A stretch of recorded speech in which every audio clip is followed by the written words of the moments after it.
But Vitale says there is no empirical evidence that these types of strategies improve police-community relations.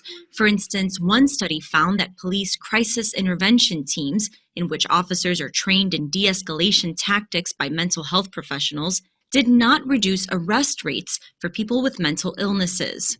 What about spending more money on more effective police academy training? Over the last several years, we've responded to these most serious forms of police violence through a series of kind of procedural reforms to make the police more professional, to better communicate with the public, to try to restore trust in policing.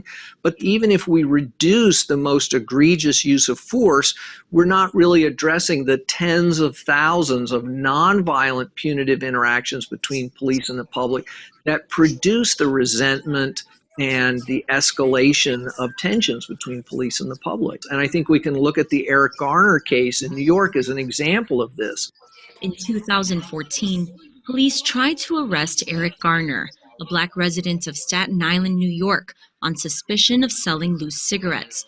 Garner, who had many run-ins with police, complained of being harassed and resisted arrest. One of the officers put him in a chokehold, asphyxiating and killing him. A totally seemingly innocuous interaction escalates over what are really non-criminal behaviors for the most part, tax avoidance and disorderly behavior in public. And it's that resistance that gets reacted to by tackling him, jumping on him, putting him in a chokehold, and ultimately killing him. So what should police be doing?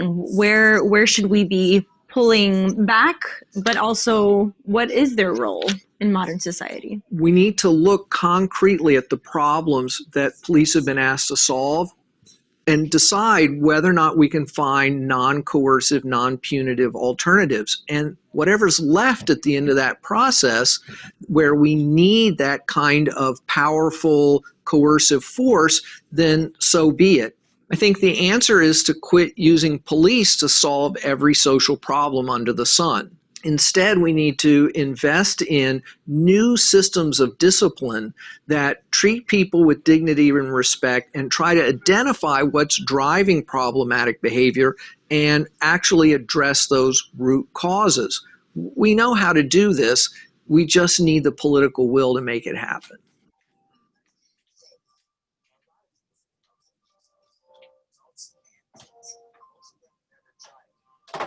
And again, appreciate everyone watching that video. Hope you understand. Here's my contact information.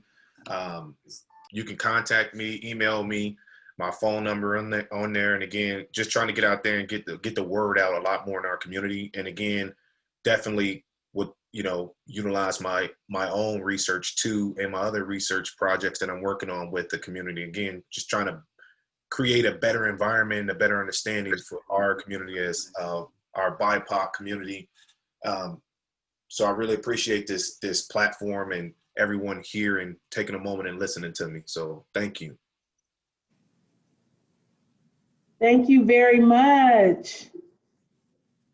That was a lot of great information. I know you're sharing information in the chat as well. And if you want to attend a special Q&A with Dr. Jashon Banks, you can tomorrow. The link, I believe, can be requested via Jeff Wolf, and he will send you the Zoom link and share it out with you. Thank you so much, Jashon. We appreciate you, brother.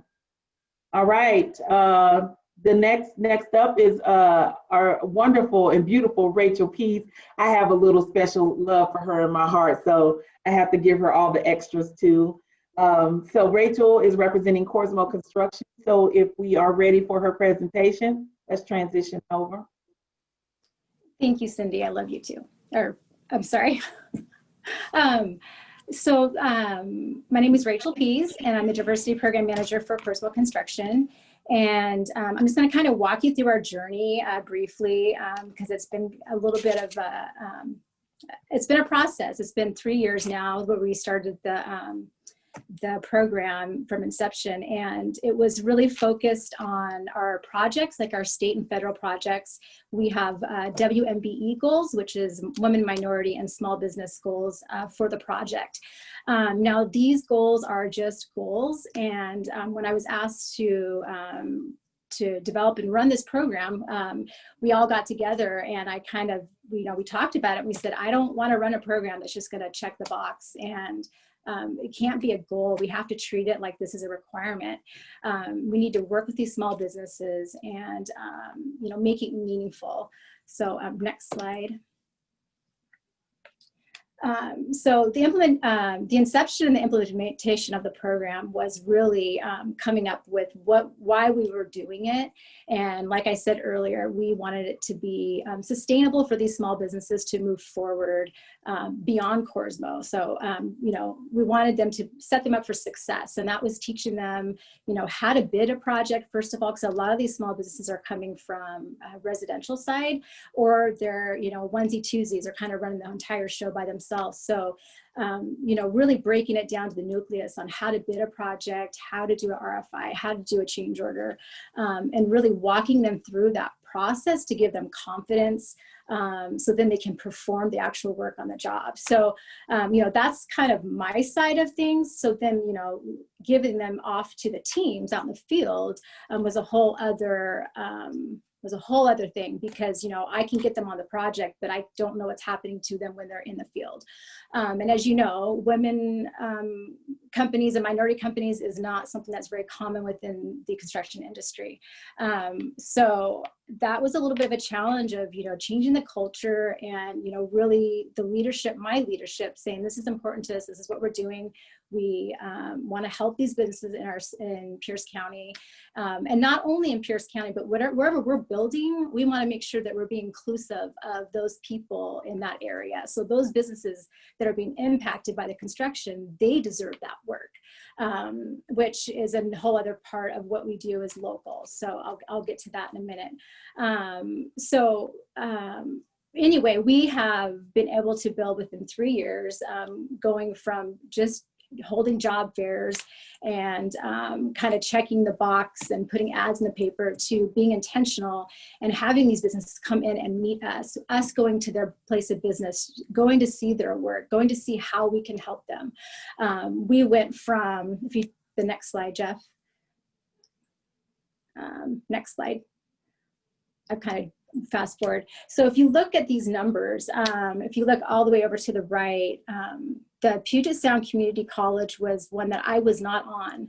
All of the rest of them was once we implemented the diversity program. So you could see the goals, was 15% on Clover Park, and we were at 27. That was my first project. And then, Metro Parks, Tacoma Public Schools, we went up and up, and we got 85% on grant, which we're getting state recognition for because nobody's doing that. And I believe that it's because it's about the people and it's about the business. I never thought about the matrix. I never thought about the goal or the number of 15%. I really was meaningful about the work, and my leadership and my whole team supported me and helped me get here.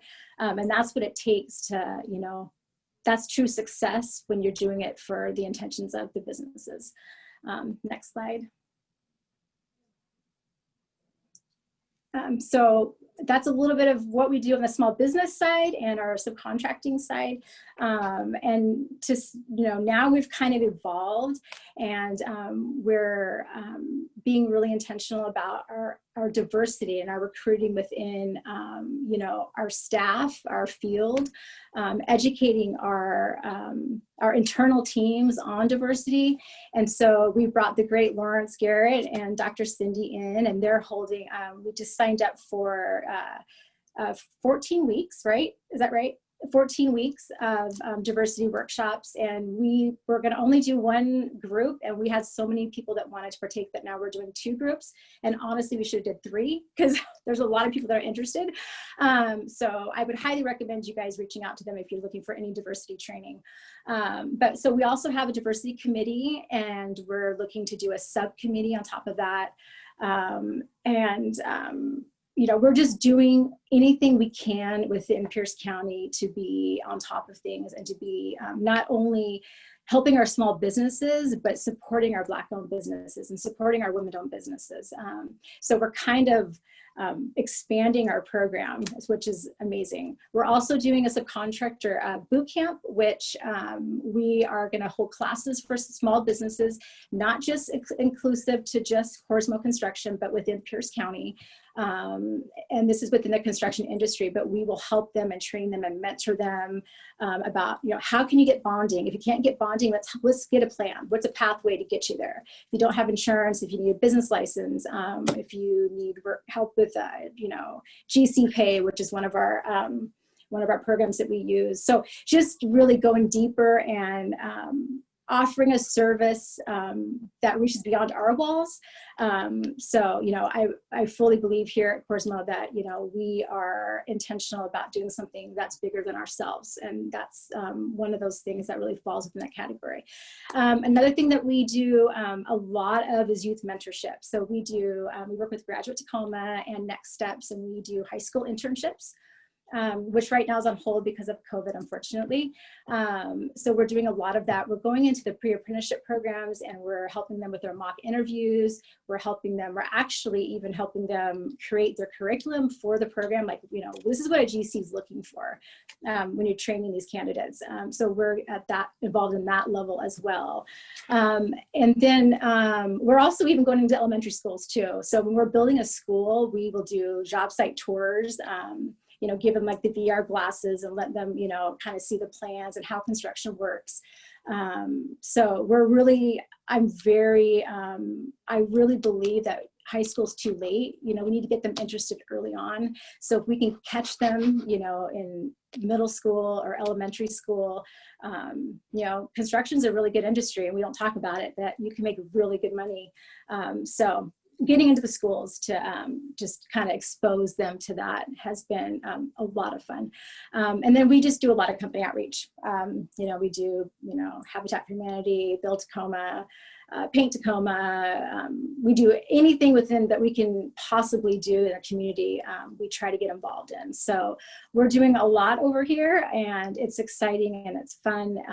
And it's, like I said, it's meaningful and we're not done. So I'm excited to see what else we do. And also really quick, I just wanted to say that I was one of the graduates from Dr. Cindy Caldwell's class. And if any of you are looking for a deeper training or want to get a certification with that, she has a class coming up. I think it's starting here in the next few weeks. So I would highly recommend taking that. So that's it. Thank you. Thank you so much, Rachel. Oh my goodness.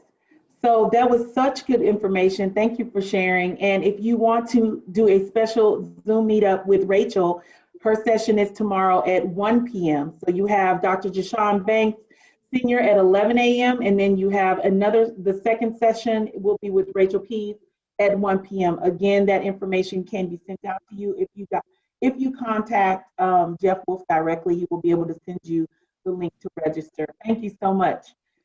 Now we have another great community partner coming up. And she is just a wonderful spirit, and I love seeing her grow. Ms. Courtney Acoff is going to talk to us today about the great and wonderful things happening at Metro Parks. Courtney. Yes, good morning. Good morning, everyone. First, just let me start off by introducing my teammates. I'm definitely not here alone. So I want to just be sure to introduce Delia Flores and Abigail Viscata Perez, and then also our executive sponsor, Sandra Eliason. They are all three on the call joining us today. But I'm honored to be a part of this amazing network today, just surrounded by so many amazing individuals who truly believe in bettering the community that we serve. Today, we're here to help, support our 2021-2022 budget development process by encouraging our community and organization partners to participate in a live survey. But the main focus today is that the process helps us shift the cultures and implement strategies to help us hold these organizations accountable. I'm very aware that this process will not happen overnight, but what better time than now to help build our people and empower them at a time where they really need it most.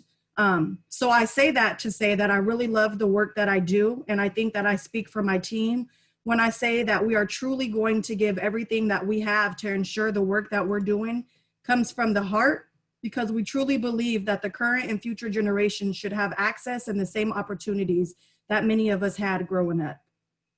So that is the introduction to my presentation. It will be very short.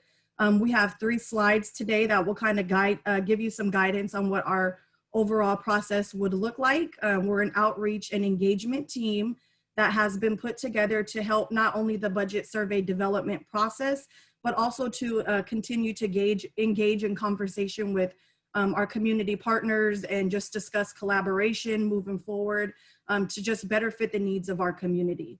So that being said, our budget survey is live, and we really are encouraging our partners, which are you, and our community members to participate in this survey so that your voices are truly heard. What the survey looks like is, if you can go to the next slide for me, please. We're working on our budget development process based on the current financial and economic impacts of COVID-19.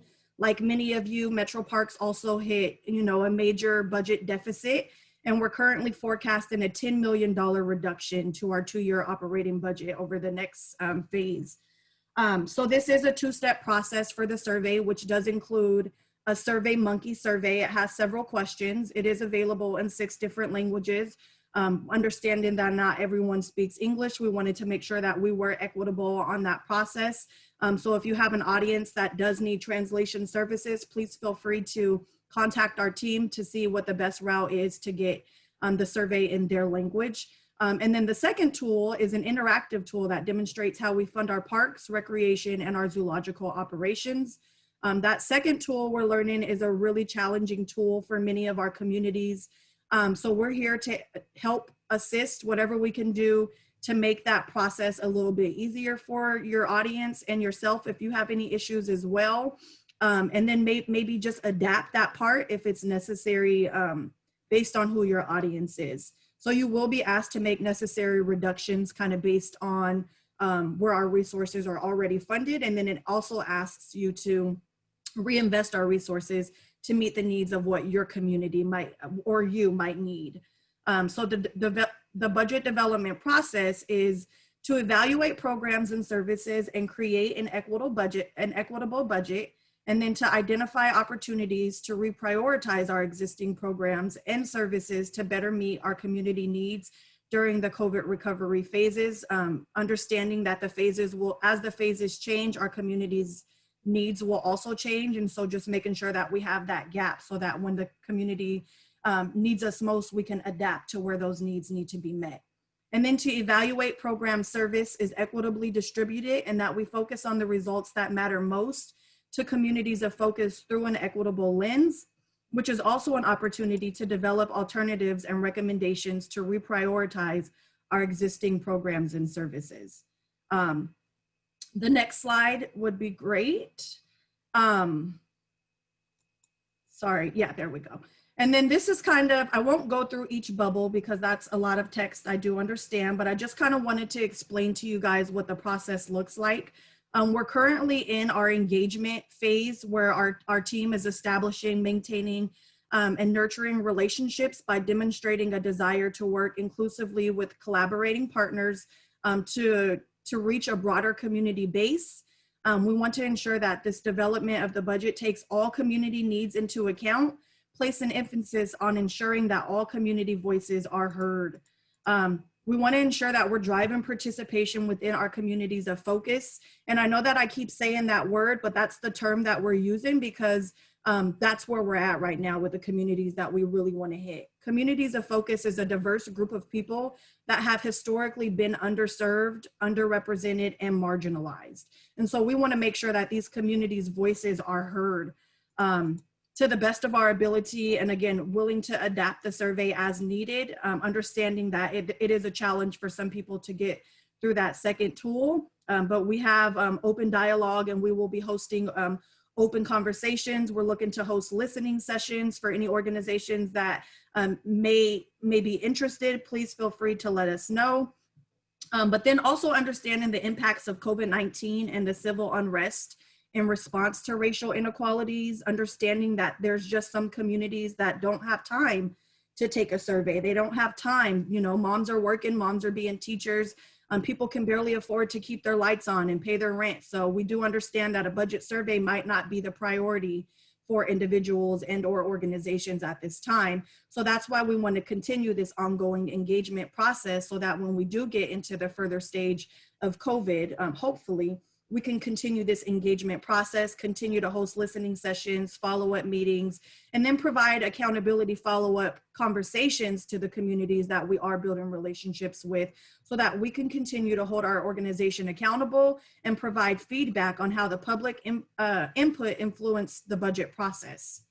That being said, we want to continue to collaborate with all of our anchor organizations to reach external populations. That includes you. If there's any conversation that you guys would like to have after this presentation today, please feel free to contact myself, Delia, Abigail, or Sandra. We're all open. We want to provide, hear what those barriers, challenges, and opportunities may be, so that we can best meet your community's needs at best. That's pretty much my presentation today. If there's anyone that has any questions, again, we'll be hosting a Q&A tomorrow at 3 p.m., which is a follow-up opportunity. If you have any questions, if you have any advice, if you have any input, we're definitely open to any ideas that you may have. And if you're willing to collaborate and or partner with us, please feel free again to join our meeting tomorrow and or reach out to any one of our teammates.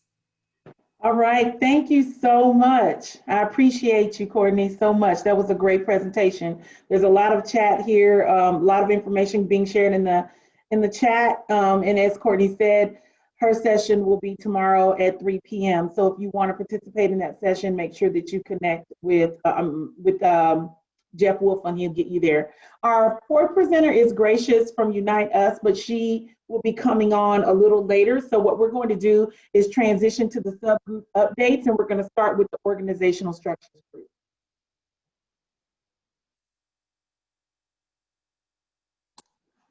That would be me.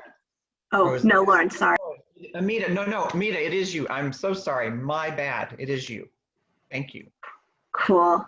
Good morning, everyone. So I'm just going to run through sort of what we talked about earlier this September, and you can always find the notes on the Facebook group as well. But basically 13 of us gathered in mid-September, and we're kind of coalescing around the idea of doing a 5-part virtual learning series on organization. And so sort of like the sub ideas around that series would be doing just sort of a general overview of what our group is sort of focused on as far as organizational development, looking at doing a session specifically dedicated to policy, a session dedicated to practices, a session dedicated to people, and a session dedicated to promotion. I think it was Lawrence who came up with like the 4 Ps, which was like super clever. And so I think folks know what those things mean, but generally by policy, we're talking about written policy and how it operates from a governance perspective.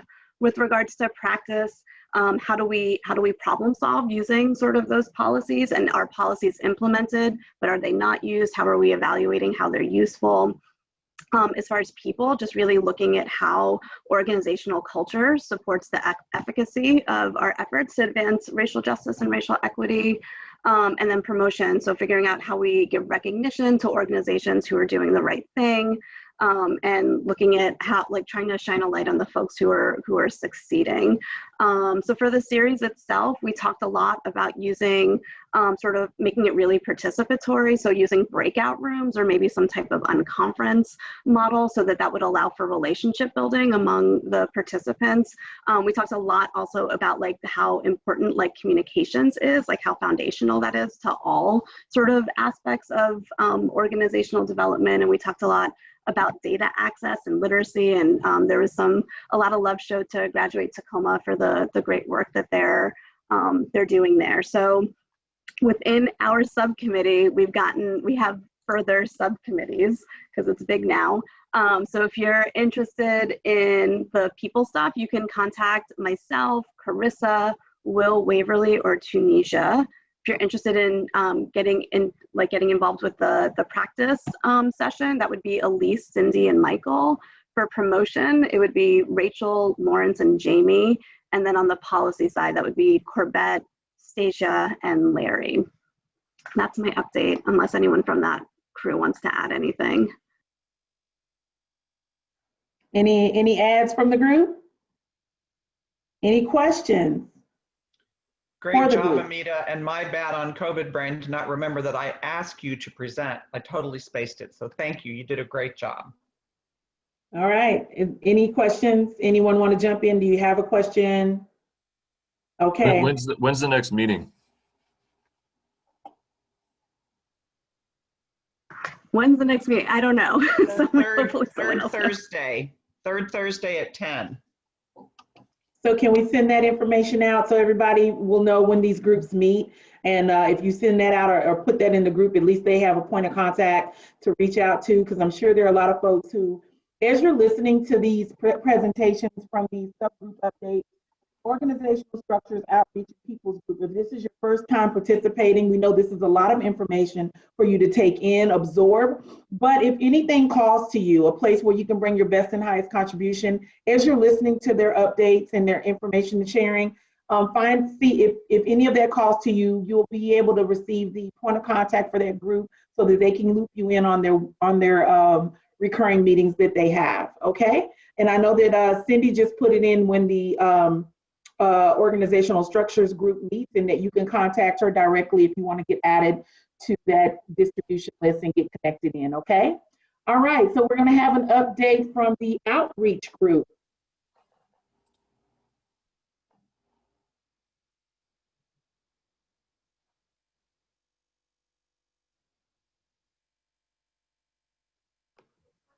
I don't know if Kelly's here. She's the one that hosted it So we last. don't have anybody from outreach to do any updates? Okay.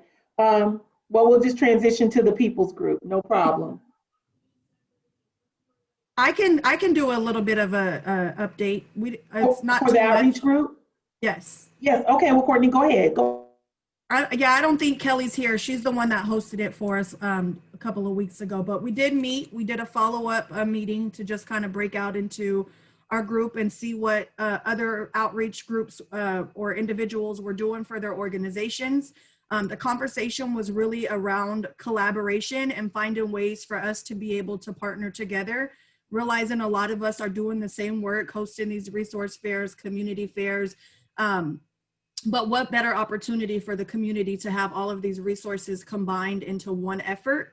I know that Goodwill is now going to be hosting a trunk or treat kind of Halloween, in support of Halloween at the Tacoma Community House in partnership with Tacoma Housing Authority, Tacoma Community House, and Goodwill.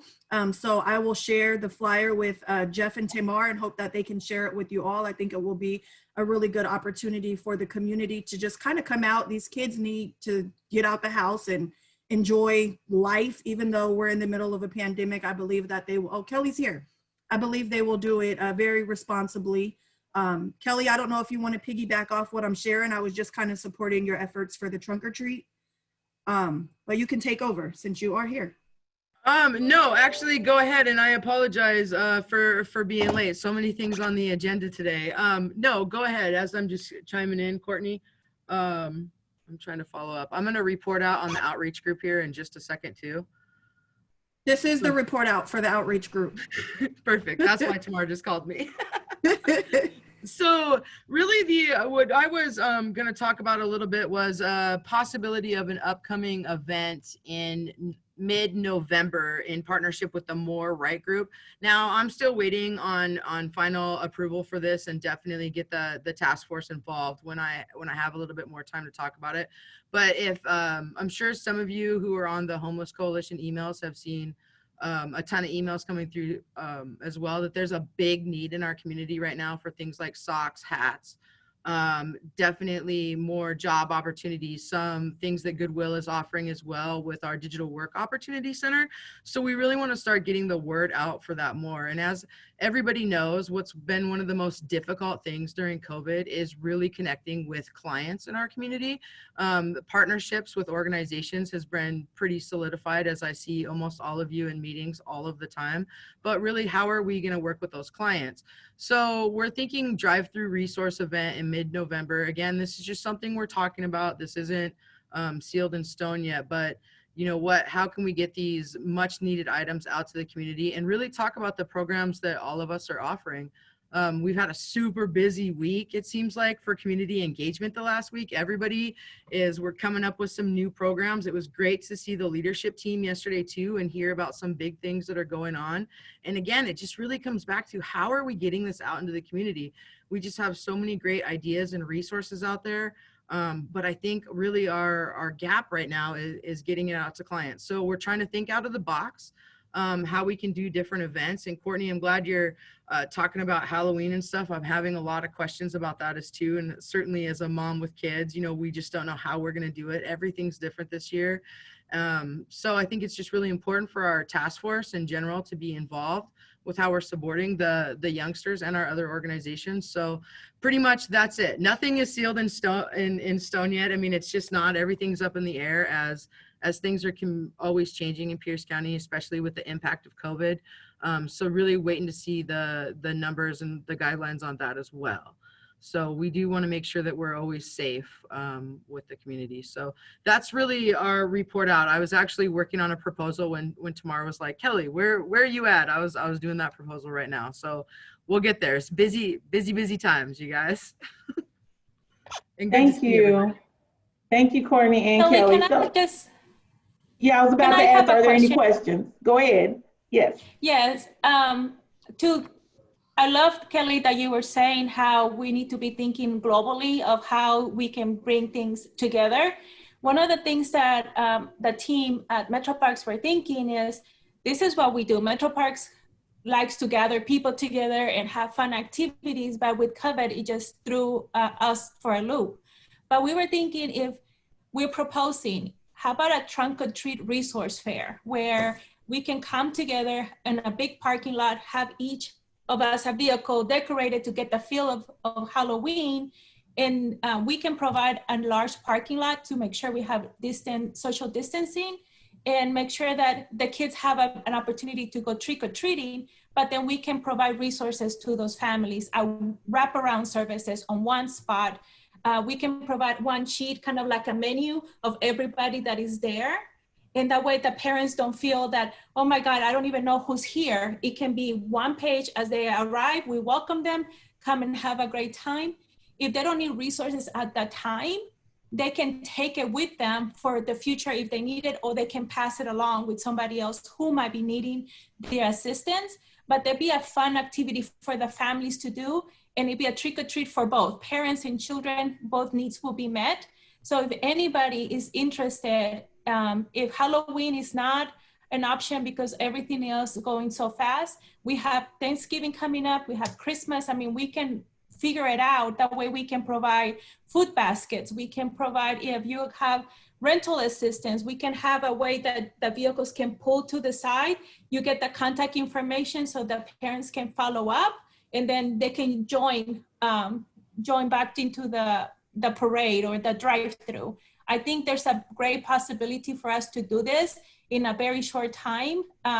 We all creative and we all like thinking outside the box. So we wanted to know if anybody's interested. We have dropped our contact on the chat. Please feel free to reach out to us. We think we can pull this off. And if not for Halloween, let's think of November. The needs are not going anywhere. I think the needs are constantly increasing.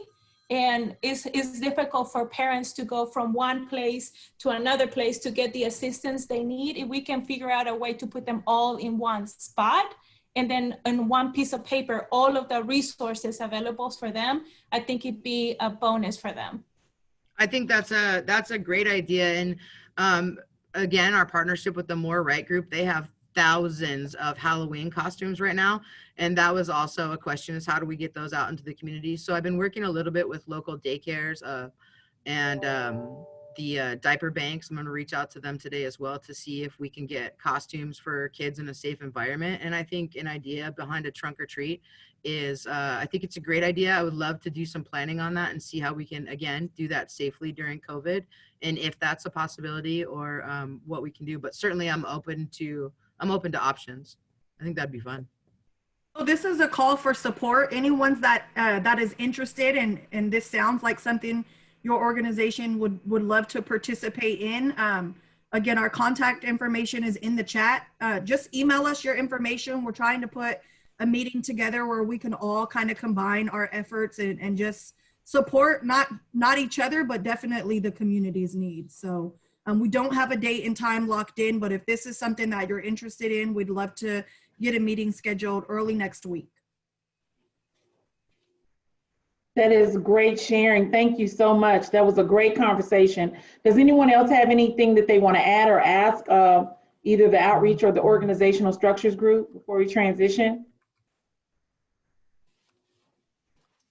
I don't see hands up, so I'll just move. Yeah, Lawrence? Yes, for any organization that's interested in us tracking their success and for us to kind of showcase that in the first quarter of next year, I'm going to drop my email in the chat. I would love to kind of follow along the progress and status updates of stuff that's happening there, so you guys can be a featured company or organization in the future. So I'll drop my email in the chat. That's great. Anybody else? All right, well, let's transition to the people's group. All right, that's me. Just wanted to say I would love to be involved however I can with those outreach events. I'll connect with you guys. So the people's group, we meet the third Thursday of every month as well. We're gonna move to 11 a.m. And some of the things that we've been working on is we've been discussing pandemic pods a lot. We've been working with a lot of the childcare resources, but also a lot of different groups that kind of work in that space, and trying to figure out different alternative learning spaces, especially for the families that are struggling, to do homeschooling. And so Amanda's really been driving this, trying to find out what's out there, who's doing what, and then how can we take some action steps to further it. Another thing that we've been working on is we're building a speakers bureau. And a speakers bureau, for those who don't know, it's a group of people with lived experiences or that are experts on a topic that can be hired to speak. But what we're using it for is to give community members that have experience with homelessness a voice. And what we're building is a template to bring them in and kind of prepare them with a toolbox or a toolkit, so to speak, of their story, written intros, practicing, and our goal is to have them present to not only our organizations but their community. And so we are moving pretty quickly on that. We meet about every 2 weeks to talk about that, and we have a great group working on it. If you would like to get involved in that, let us know. The next thing is we're working on an outreach project. Obviously with the outreach group, we're talking with Anna from CMAR to basically do a community member-led outreach project. We're gonna do it one time to see what's going on, kind of see what the feedback is, see how it works, and then evolve it from there. But the goal is to learn from the community member that has experience with homelessness and have them lead the outreach. No, I thought it was Alexis. Have them. Hello, I'm sorry, if you could mute, if everyone could mute. Thank you. So the idea is it's kind of flipping the script a little bit. Let's have somebody with experience in homelessness actually lead the outreach and tell us what they need in particular areas of people they may know, and how to do that. So that's the idea with that. And then lastly, this is a brand new kind of idea that's come up because of all of the outreach efforts that are happening. is we thought it would be a great idea to put together a volunteer group of people to do translation, whether that's in person at events for particular communities that have different languages that need to be translated, but also for everybody that's doing flyers. Flyers or emails, that doesn't take very long to translate, but it's way more meaningful if you have the right languages going out to the right people. So that's something we're just getting started. There may be somebody in this community that already does that type of service, and if so, we would love to tap into that. I know that Tacoma Community House used to do that, I think. I don't know if they're still doing that. I kind of heard that through the grapevine, but if you do know of anybody, let me know. So yeah, those are some of the things that the People's Group are working on. Me, myself, Amanda, myself, Kari Haugen, and then Jeff Dade are the leaders in that group. Welcome back, Jeff Dade. And yeah, that's it. I just wanted to add on real quick to there, Jeff, is that we're starting with homelessness, but it's not going to be restricted to homeless. A lot of these programs can go through, you know, other different types of communities who just generally don't have a voice, and that we need to be connecting with and listening to. Great point, Amanda. Thank you. All right. Is there anyone else? Shelly, real quick to the group, I had just gotten an email from Cisco through a friend of mine, and for those wraparound services that are reaching out to the community, I know we're talking about food and stuff going on. Cisco reached out wanting to partner with Pierce County with bringing out food boxes. And so each box would consist of 4 different boxes, one of protein, so chicken, taco, chicken patties, all cooked meat. The second one is a produce box. The third is a dairy box. And then you get a gallon of milk as well. They were saying that the minimum request is 90 kits. Each kit consists of all 4 of those boxes. And once each of these organizations have that stuff, they can actually hand them out as needed. They're going to be doing this until the end of October. So if there is anyone out here that is a 501c3 that's reaching out to these families to serve them in this community, all of Pierce County, please reach out to me, let me know, and I would get you guys contacted with the person to get that work out there. Okay.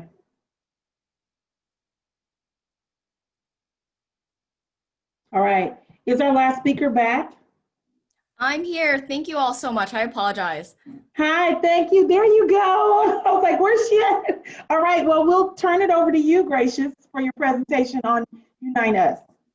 Good morning, everyone, and thank you so much for the flexibility there.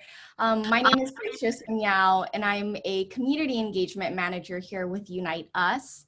I am based here in the SeaTac area, and my background is really in the nonprofit sector, working at Global to Local on community health worker programs.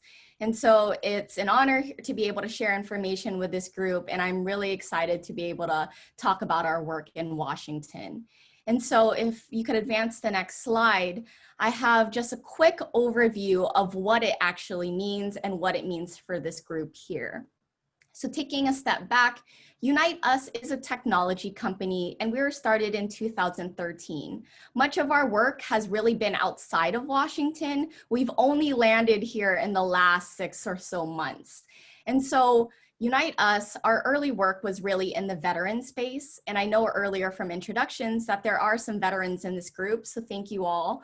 And really that start was in the veteran space. Our co-founders, when they were transitioning out of active duty, were experiencing many difficulties with accessing supportive services. We know that communities as a whole, across the board, there are different barriers that different folks experience. And so while our early work was really in the veteran space, we've expanded that to have a more broad definition of that. And Unite Us provides the infrastructure for coordinated care networks in 40 states across the US. And really what that means is that we have a shared technology platform that different health and social providers are using.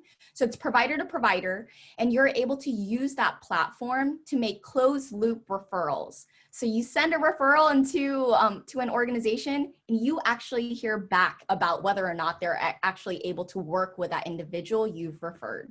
We know that's crucial. It's crucial in building trust and being able to make sure that we're respectful of your team's time and connecting community members to resources, and also being able to capture the impact that you all and folks across our community are having in the lives of individuals. Being able to say, yes, we made a referral to this organization. In fact, we make 30 referrals in a week to this organization, and 80% of them are accepted. It goes a lot in being able to advocate for grant funding and being able to identify new partnerships and being able to be reflective and responsive of the services our community is identifying. So with that, with Unite Us, you get to see who's in the network, who are the resource providers, who is accepting what referrals, and what resources are our individuals in the community identifying that they would like to be connected to. We have some themes. We know that housing, employment, food, those are really big buckets. But what does that mean? Who are actually the providers that are providing those services? And from an equity perspective, who's missing? Like, do we have providers in housing for Asian American community members? Like, what does that look like? And bringing it on locally here, we have a live network in Pierce, King, and Snohomish counties with over 90 community-based organizations that are sending and receiving referrals to and from each other. If this is your first time hearing about Unite Us, don't worry, this work is ongoing and we're here to engage with you all as you are available to. We know that COVID-19, the pursuit of racial justice, wildfires, everything has really taken up a lot of capacity for folks. And we're here as you all are ready to engage with us, and we are happy to bring you all on board. That live network, there are folks that are sending referrals to other organizations. I want to call out that a bulk of them are in King County. And really, to bring that on locally to Pierce, we need your help. We need, I want to share information with you all. I want to learn if this is something of interest for you all. And let's go ahead and build that Pierce County network so that more folks can use the network there. A lot of the organizations do cater to veteran-specific community members, but it goes beyond that to include other community members as well. Participation varies. There are some folks that are only sending referrals. There are some that are sending and receiving referrals. It really differs. It's available at no cost to community-based organizations and most federally qualified health centers. And that's through our work with our funding partners, Kaiser Permanente, Community Health Plan of Washington, Optum Care, and really we provide support every step of the way. We know that organizations vary. There are some like huge organizations with over hundreds of community, of team members. There are some organizations that are a little bit smaller, and we want to make sure that we can support you all every step of the way, from doing technical assistance to understand like, hey, who are the community health workers at your organization? Do they have a binder full of resources? How are you already doing this? And being able to build upon the work that your organization already does. And we provide support every step of the way, from training to IT. And so the next slide here will provide a quick overview of what it actually means to use Unite Us to serve an individual. So let's take the example that I am a housing provider. One day I'm working with a client, we're talking housing applications, and it actually comes up that that client is also experiencing food insecurity. Because my organization doesn't provide food resources and programs, I need to connect this community member to an outside partner. Your organization may already have those partnerships. Your organization may not have those partnerships, but there's still a community member that has expressed this need to be connected. So using Unite Us, that housing provider who is a network partner of Unite Us would be able to log into the Unite Us platform. It's completely web-based, so you just go to uniteus.com and there's like a login button. You don't have to download any apps or anything. You would sign in with your Unite Us credentials, and you would start the process for creating a referral for that individual. First name, last name, date of birth is all you need. And then you are able to say, this individual is looking for food. You type in that keyword and you get a list of organizations that have signed on to the network. That means that there are folks at that organization that are trained to use Unite Us. And if you send them a referral, they'll respond within 2 business days telling you, yes, we're able to work with them, or no, we don't have capacity at this time. Everyone is working off that same shared client record. So you get to see what is happening with that individual. What other referrals are being made on their behalf? Are they actually getting connected to the services that they're being referred out to? I want to call out here that there are a number of organizations that have been doing this work, and our goal is to really work alongside them. In Pierce County, we are in conversations with Elevate Health, the accountable community of health representing you all, to be able to figure out what partnerships and collaborations could look like. We do that same work in King County by working with Healthier Here, the accountable community of health. So I'm in close partnership with them, and we are really interested in doing the same for Pierce County and beyond. We also know that 211, the Crisis Connections, the United Way of Pierce County, is a longstanding provider of work similar to this. And so we have reached out and we're in conversations for what this could look like at a statewide perspective and also both locally in the Pierce County area. And so the next slide here just wraps everything up and says next steps for how to get involved. This presentation is just a small little snippet of all the information that we can provide, and it's just a teaser. So if this is something that is resonating for you, either like, hey, like this is really cool, I want to learn more, or if you're having concerns about what this actually means, let's connect. I want to talk about what it could look like. And so my email is provided there. It's also in the agenda and all the amazing materials that the Workforce Central team has created for this. So please do reach out. I'm available and so interested in being able to learn about your organization, your work, and your team. Next steps, just kind of highlighting what it could look like. Your organization, once you're ready, will need to submit a partner registration form. And it's kind of like an application. It just tells us like, this is our organization's website. This is who is going to be using Unite Us, so that we can set your organization up in a way that you want. And then also, we know that this is a great group, but it's not comprehensive. There are additional partners that are not in this meeting today. And so as you're thinking about like, hey, this sounds great for my organization, or I wonder if so-and-so has heard about this, reach out to me. I would love to be able to bring in your partners. Our network is only as strong as the folks that are in it. And so if there are additional partners that are missing from this table, reach out, let me know, and let's bring them on board. Let's share information. And lastly, as a call out here, come learn more about what this means. I have a full demonstration that I can do, like walk you through the entire profile, and that'll be tomorrow during our Q&A session. And I hope that you will attend. It is tomorrow from 2 to 3 p.m. and we can talk all the details and we can really unpack what it means for Pierce County and beyond together. And so with that, I've provided a very quick overview of Unite Us, myself, our work in Washington. I've talked about a scenario for connecting a community member, and I've also talked about next steps. The call to action here and really what I'm hoping we can get from this group is just a conversation. Let's connect and let's talk more about what this could look like for your organization together. So yeah, thank you all so much. And yeah, that's the end of the presentation here. Thank you so much, Gracious. That is really great. And really a lot of great information and community effort. Larry, are you clapping or do you have your hand up? You're clapping? Okay.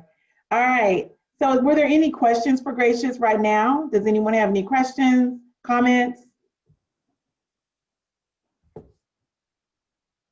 No? Okay, I see a lot of clapping emojis. All right, so, all right, y'all, we've had a lot of Q&A time. I just want to reiterate that if you want to attend any of the follow-up special Q&A Zoom meetings, please contact Jeff Wolf.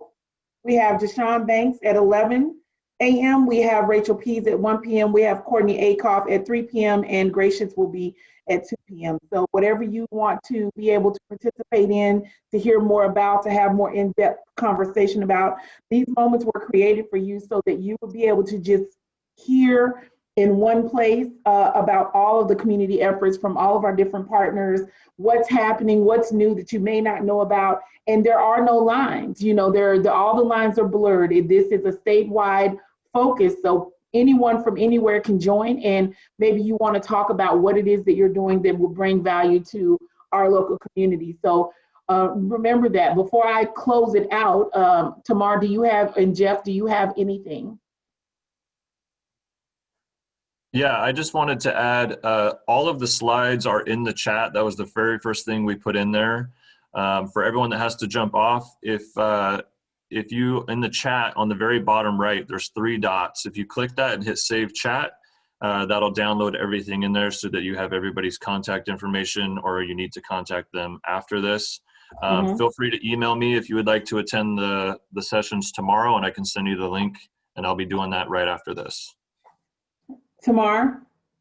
Yeah, also, nothing much to add, just leave you guys with it, man. Every month we get together because this group is filled with just a bunch of stars. I mean, if you look at the chats, everybody's doing amazing things, but everyone's willing to share what they're doing because it just makes more impact for this community. We had some great speakers. Thank you so much, every last one of you guys. Jashon, I love having you on and hearing this knowledge because it's things that we really don't talk about. Congratulations definitely to Courtney and your group and what you guys are doing out in this community. Rachael, hands up for Korsmo and the things you guys are doing in the private sector. And Gracious, thank you for just, you know, trying to seal up everything and make sure that everybody's included in what we're doing in this work. You know, I always tell you guys, man, the task force, it's my baby, but I look at it as we're the new Motown, man. Everybody's a star here, but you know, when you want to drop that hit, you come back for a collaboration session. And there's so many here that we can reach out to, connect with, do a lot of great things with. It's not about just us. It's about all of us. And the more that we do this work together, the more impactful we are in Pierce County.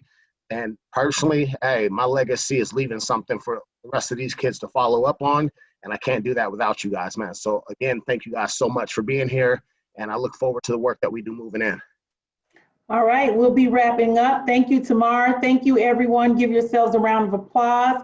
It is fall, y'all. We are on the back end of 2020. That's kind of like the fourth quarter with 2 minutes left in the game. And we just want to have some great energy going on. I'm with Chris. Chris said something about big Snickers. I need to make sure Courtney and them have the big Snickers at the trunk or treat. Don't be coming here with no snack size. I'm a grown person. I need a big Snicker. Don't play with me with no little treats. Have the adult trunk or treat side and have the children trunk or treat side. I need the big Snicker. I'm with you, Chris. I'm with you. All right. That's a great way to segue out. That's a great way to finish off the week. It's hump day. We're going to cross over and we're going to finish strong. Stay healthy. And most importantly, community, be kind. Have a great week, y'all.